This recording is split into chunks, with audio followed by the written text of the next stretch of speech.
You need to step outside. This isn't your residence. Let's go now. What are you talking about? I live here. I just walked in with I'll break it. Look around. My pictures are on the wall. My name's on the mail. I said move. Don't make me remove you myself. My Are you own out of your house? mind? My name is right there. Check it. Ask any neighbor. Officer Michael Patterson had been with the Seattle Police Department for 14 years.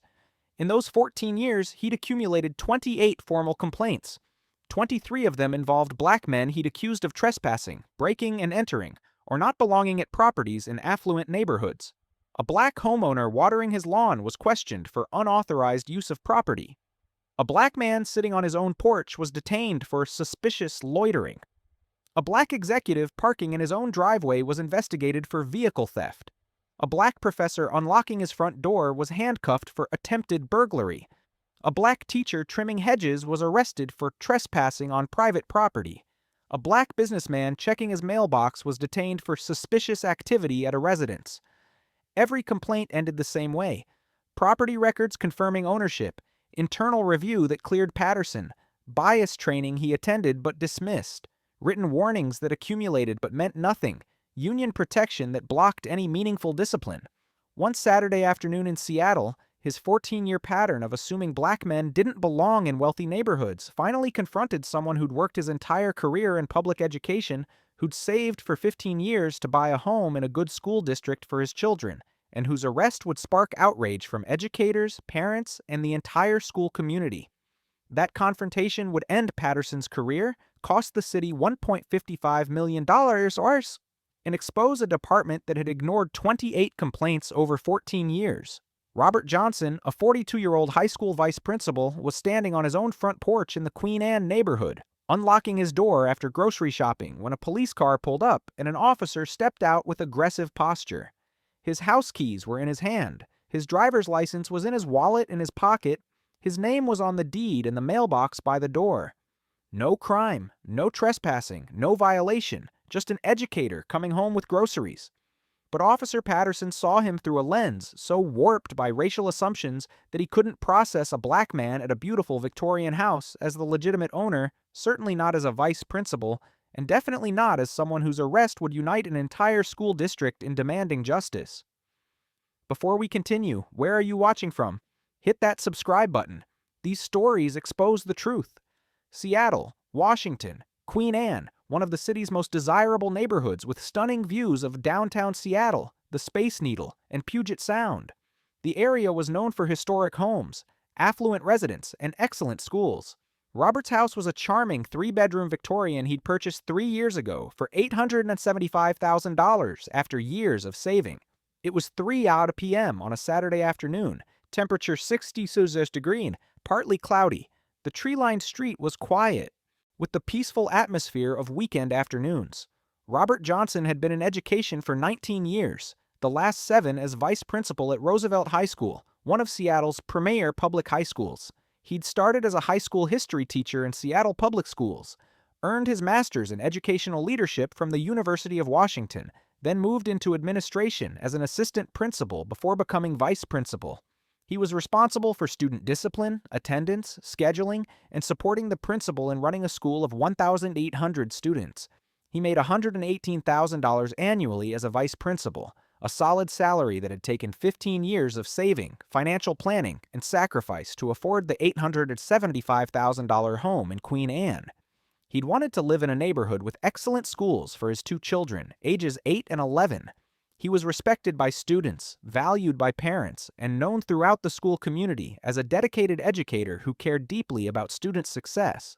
That afternoon, Robert had spent the morning at a school leadership conference, then stopped at the grocery store to pick up items for his family's weekend barbecue. He arrived home, parked in his driveway, and grabbed 2 bags of groceries from his trunk. He was wearing casual clothes, jeans and a Seattle Seahawks hoodie, walking up his front steps, setting one grocery bag down to unlock his front door with his house key when he heard a car stop and an aggressive voice that made his stomach drop. Do you think officers should verify property ownership before confronting homeowners? Drop your answer below. Officer Michael Patterson had those 28 complaints over 14 years. 23 involved black men at properties in affluent neighborhoods, a pattern so obvious and undeniable that multiple supervisors had recommended his termination, that neighborhood associations had complained about him harassing black residents and homeowners, that real estate professionals had filed complaints about him interfering with sales and move-ins involving black buyers, and that internal affairs had flagged him as a severe liability in wealthy areas. But the police union had successfully blocked every disciplinary action, arguing that Patterson was protecting property values and preventing crime in high-value neighborhoods. His personnel file was thick with complaints describing identical incidents, black men at their own homes being questioned, detained, or arrested. One internal affairs report from 15 months ago specifically stated, "Officer Patterson demonstrates an inability to recognize that black men legitimately own homes in affluent Seattle neighborhoods. His pattern creates significant liability and damages community trust in areas we serve. Recommend immediate termination as training has repeatedly failed to change behavior." The recommendation was blocked by union arbitration. Patterson remained on patrol in wealthy neighborhoods because the system protected him. That afternoon, Patterson was patrolling Queen Anne when he received a call about suspicious activity. A neighbor who'd recently moved in reported seeing a black man entering a house with bags. Patterson arrived within minutes and saw Robert on his porch with grocery bags and keys in hand. "Sir, you need to leave this property immediately." Robert turned, confused and immediately wary, his house key still in the lock. "Leave! This is my house. I own it." "I received a call that you're trespassing at this residence." Robert looked at the grocery bags in his hands, at his key in his door, then at Patterson with frustration. "Trespassing? I live here. I'm standing on my own porch unlocking my own front door. This is my house." "This doesn't add up. Show me proof you own this place." "I'm Robert Johnson. I'm the vice principal at Roosevelt High School. I've owned this house for 3 years. I bought it in 2021 for $875,000. My ID is in my wallet. My deed is inside. I just came home from grocery shopping. These are my groceries. That's my key in my door. If you can't provide immediate proof of ownership, you need to step off the property." "Step off my own property? Officer, I'm unlocking my own front door with my own key. My name is on the deed, on the mortgage, on the mailbox, right there. Property records are public. I'm a vice principal. My children live here. This is my home. I need to see identification and proof of ownership right now. My wallet is in my pocket. My deed is inside my house. I'm coming home with groceries. I don't carry my deed when I go grocery shopping. Should vice principals be arrested for coming home with groceries? Let me know what you think." A neighbor jogging past stopped on the sidewalk. "Officer, that's Mr. Johnson. He lives there. He's the vice principal at Roosevelt. His kids go to school in the neighborhood. What's going on?" Patterson barely acknowledged her. "Ma'am, keep moving." The neighbor, Lisa Chen, didn't move. "I'm not moving. Robert is my neighbor. We've lived on this street together for 3 years. Our kids play together. That's his house. I'm Lisa Chen. I live 4 houses down. We're in the neighborhood watch together." Patterson turned back to Robert, his hand moving toward his weapon. "Sir, final warning. Leave this property or you're under arrest." "Under arrest for what? Unlocking my own front door with my own key? You're trespassing. On property I own, that I've lived in for 3 years with my wife and 2 children." Patterson moved toward him. "Turn around and put your hands behind your back." "This is insane. I'm a vice principal. I work at Roosevelt High School. I own this house. You're under arrest for trespassing, obstruction, and disorderly conduct." "I haven't obstructed anything. I'm holding grocery bags." Patterson grabbed Robert's wrist, causing him to drop a grocery bag. Robert didn't resist, but spoke clearly. "I am not resisting. I'm complying. I am Robert Johnson, vice principal at Roosevelt High School in Seattle Public Schools. I own this property at 847 Highland Drive. I purchased it 3 years ago for $875,000. I was unlocking my own front door with my own house key when Officer Patterson demanded I leave my own property. I'm being arrested on my own front porch for coming home with groceries. Officer Patterson is arresting me for being black in Queen Anne. I have witnesses, including my neighbor, Lisa Chen, who just vouched for me." Lisa was already on her phone calling other neighbors and 911 to report what she was witnessing. "Someone call Robert's wife. Someone call the principal at Roosevelt. The police are arresting Robert at his own house." Patterson handcuffed Robert, the metal tight on his wrists that had handed out diplomas at graduation ceremonies, that had disciplined students with fairness and care, that had signed college recommendation letters, that had comforted students dealing with difficult situations. He walked him toward his patrol car while Robert continued speaking. I'm a vice principal at Roosevelt High School. I've been in education for 19 years. I oversee student discipline and attendance for 1,800 students.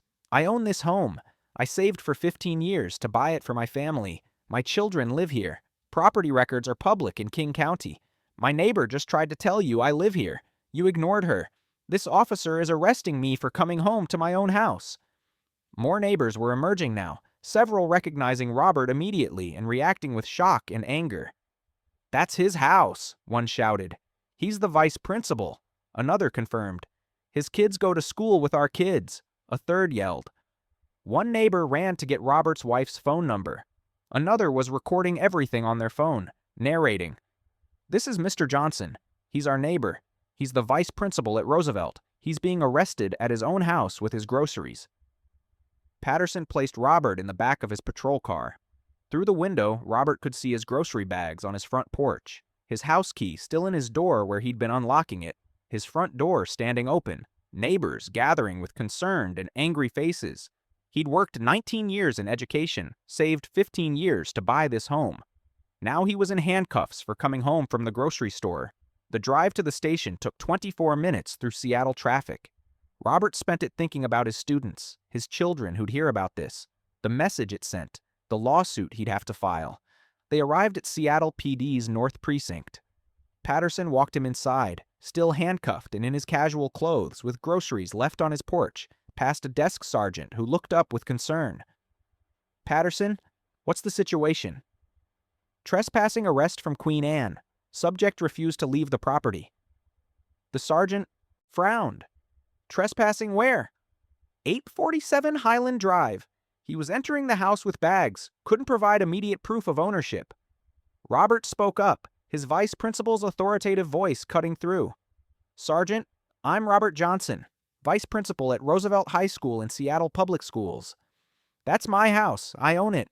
I purchased it 3 years ago for $875,000. I was unlocking my front door with my house key after grocery shopping when Officer Patterson arrested me for trespassing on my own property. King County property records will show Robert Johnson as owner since 2021. My neighbor Lisa Chen, who lives 4 houses down, vouched for me. Officer Patterson ignored her. My house key was in my door. My groceries are on my porch. This is my home. The sergeant's expression changed immediately. You're a vice principal?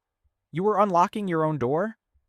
For 3 years. I work at Roosevelt High School. I live in this house with my wife and 2 children. I bought it after 15 years of saving. I was coming home from grocery shopping when I was arrested at my own front door. The sergeant looked at Patterson with growing anger. Did you verify property ownership? He couldn't provide immediate identification. Because my identification is in my wallet in my pocket. I had my hands full with groceries and my house key. I was unlocking my own door. Did you check property records? Talk to the neighbor who vouched for him? He looked suspicious with bags at that property. The sergeant pulled up King County property records immediately. Within seconds, Robert Johnson, owner since April 2021, purchase price $875,000. Current assessed value $920,000. The sergeant turned to Patterson with fury. He owns the house. Records confirm it. You arrested a vice principal at his own home for unlocking his own front door with groceries. Within minutes, a commander arrived, Deputy Chief Jennifer Martinez, a 20-year veteran who'd been documenting Patterson's pattern and fighting for his removal. She reviewed everything, spoke with neighbors who were calling the precinct upset, confirmed Robert's employment with Seattle Public Schools, watched body camera footage showing Robert clearly with his key in his door. She approached Robert, still handcuffed. Mr. Johnson, this arrest was completely unjustified. You're being released immediately with our sincere apologies. This should never have happened. She turned to Patterson with controlled rage. You arrested a vice principal at his own home for unlocking his own front door. Property records confirm 3 years of ownership. His neighbor vouched for him on your body camera. You had 0 probable cause. Badge and weapon. You're suspended pending termination. Patterson protested. Deputy Chief, I was responding to a suspicious person call. You arrested a man unlocking his own door with his own key while holding groceries. A neighbor told you he lives there. You've generated 28 complaints in 14 years, 23 involving black men at properties they own. Supervisors have tried to terminate you multiple times. You're done. Badge, weapon, now. By that evening, the story was spreading rapidly through Seattle's education community and neighborhoods. Roosevelt High School students organized in support of their vice principal. Seattle Public Schools issued a statement. Parents expressed outrage. Local news covered it extensively. Video from neighbors went viral. The school district's Parent-Teacher Association held an emergency meeting. Robert filed a comprehensive lawsuit 8 months later against Officer Michael Patterson, his supervisors who'd ignored 28 complaints, and Seattle PD. The allegations: false arrest without probable cause on his own property, false imprisonment, trespassing by Patterson on his property, violation of Fourth Amendment rights, racial profiling and discrimination, violation of property rights, intentional infliction of emotional distress, damage to his professional reputation as an educator, deliberate indifference to Patterson's documented pattern. The complaint included Patterson's record: 28 complaints over 14 years, 23 involving black men at properties, multiple supervisor recommendations for termination blocked by union protection. Seattle's city attorneys found no viable defense. Property records proved 3 years of ownership. His neighbor testified on video that she told Patterson he lived there. Robert was literally unlocking his own door with his own key while holding groceries. Patterson made no attempt to verify ownership despite clear evidence. The pattern showed deliberate indifference. The city settled 17 months later. $1.55 million paid to Robert Johnson. Officer Michael Patterson was terminated 9 weeks after the incident. The termination letter stated, Officer Patterson arrested Robert Johnson, a vice principal, at his own residence while he was unlocking his own front door with his own house key. A neighbor vouched for him on body camera. He had no probable cause. His pattern over 14 years demonstrates racial bias. Employment terminated immediately. Patterson's name entered the National Decertification Index. Robert testified before Seattle City Council. I'm a vice principal. I've dedicated 19 years to education, working with students and families in Seattle public schools. I saved for 15 years to buy my house in Queen Anne so my children could grow up in a neighborhood with good schools and safe streets. I was arrested on my own front porch, with my key in my door, holding groceries, for being black. My neighbor tried to tell Officer Patterson I lived there. You can hear it on his body camera. He arrested me anyway. 28 complaints. 23 involving black homeowners. The system documented it but protected him. I had resources to fight back. How many others didn't? He continued, $1.55 million is what Seattle taxpayers paid.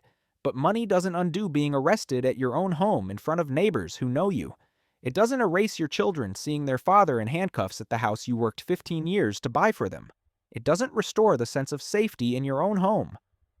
Seattle PD implemented reforms: mandatory property verification before trespassing arrests, automatic investigation at 3 complaints, body camera review for all property encounters, prohibition on arrests without verified complaints from actual property owners, community liaison programs in all the neighborhoods.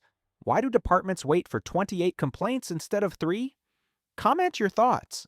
This wasn't about one Saturday afternoon. This was about tolerating Michael Patterson for 14 years, despite 28 complaints showing he assumed black men in wealthy neighborhoods didn't belong there. Patterson's career is over. The city paid $1.55 million. But that came after 14 years of warnings and ignored recommendations. Robert continues as a respected vice principal and became an advocate for fair housing and police accountability in Seattle. His school community rallied around him, and he used the experience to teach students about civil rights and systemic injustice. He still lives in his Queen Anne home with his family. Comment if homeowners should have absolute protection from arrest on their own property. Comment if carrying house keys and unlocking your own door should be absolute proof you belong there. And if these stories matter, hit that subscribe button. This isn't about one officer or one vice principal. It's about systems that ignore documented patterns and people who deserve to come home to the houses they've earned without being treated like criminals for existing while black.